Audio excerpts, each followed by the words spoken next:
Lumaki sina Miko at Arvin sa isang maliit na baryo na laging binabaha tuwing tag-ulan.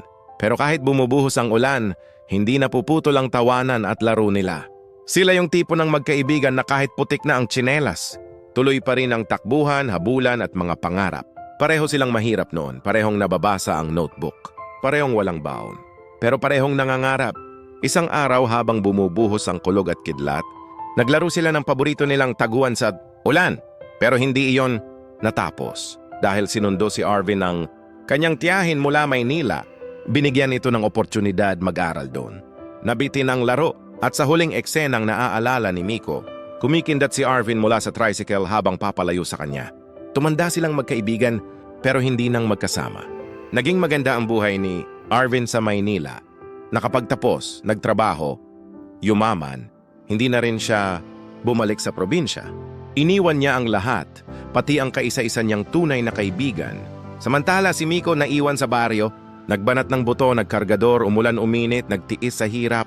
Pero kahit ganon, daladala niya sa puso ang pangakong babalik si Arvin. Hindi niya ako kalilimutan. Pero lumipas ang mga taong walang kahit isang sulat, walang tawag, walang paramdam. Hanggang isang araw matapos ang napakahabang panahon, bumalik si Arvin sa baryo. Hindi para magbakasyon, kundi dahil may dala siyang masakit na balita. Paglapit niya kay Aling Rosing, nanay ni Miko, nanginginig ang boses niya. Tita, nasan po si Miko? Kailangan ko po siya makita. Anak, mahina na ang katawan ng kaibigan mo. Ho? May sakit siya.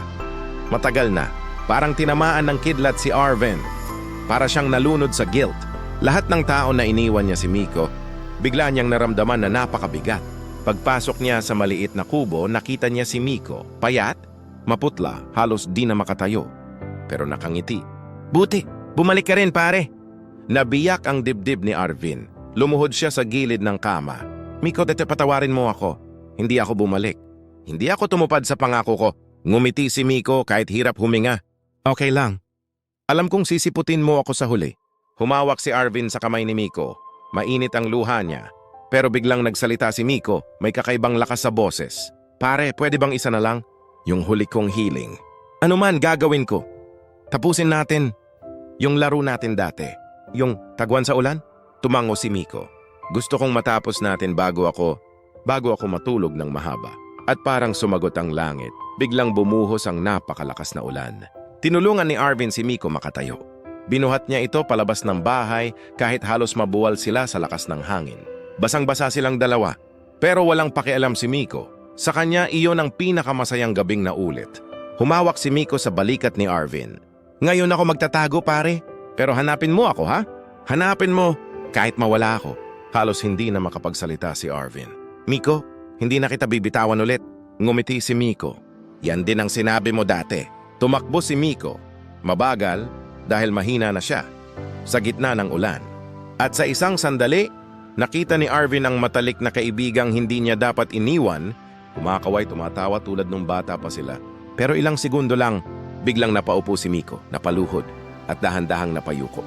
Tumakbo si Arvin. Miko! Sinalon niya ito, yakap-yakap, basang-basa ng ulan at luha. Mahina pero malinaw ang bulong ni Miko. Buti, natapos natin. Isang malalim na hinga. At tuluyan ng pumayapa si Miko sa mga bisig ng kaisa-isang taong minahal niya bilang tunay na kapatid.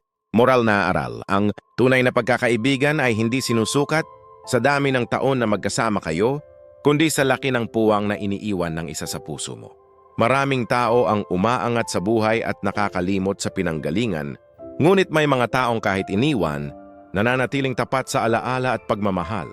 Ang aral ng kwento ay tungkol sa katapatan, pagbabalik loob at sa katotohanang ang oras ay hindi na ibabalik at ang taong tunay na nagmahal sa iyo ay hindi mo dapat pinagpapaliban. Hindi lahat nabibigyan ng pagkakataong maitama ang pagkukulang at kapag dumating ang huling yugto ng isang tao, madalas ang tanging healing niya ay simpleng sandaling kasama ang taong mahalaga sa kanya. Kawikaan 18:24. May kaibigan na mas malapit pa kaysa kapatid. Gustong makasave sa kanyang binibili? Bumisita sa Smart Save to Shop, ilalagay ko lang ang link sa comment section. Gustuhan mo itong video na ito, maaring mag-like, mag-komento, ibahagi, malaking tulong na yun sa aming content creator. at sundan para updated ka sa nilalabas naming video. Forever bless, God bless you. Ingat!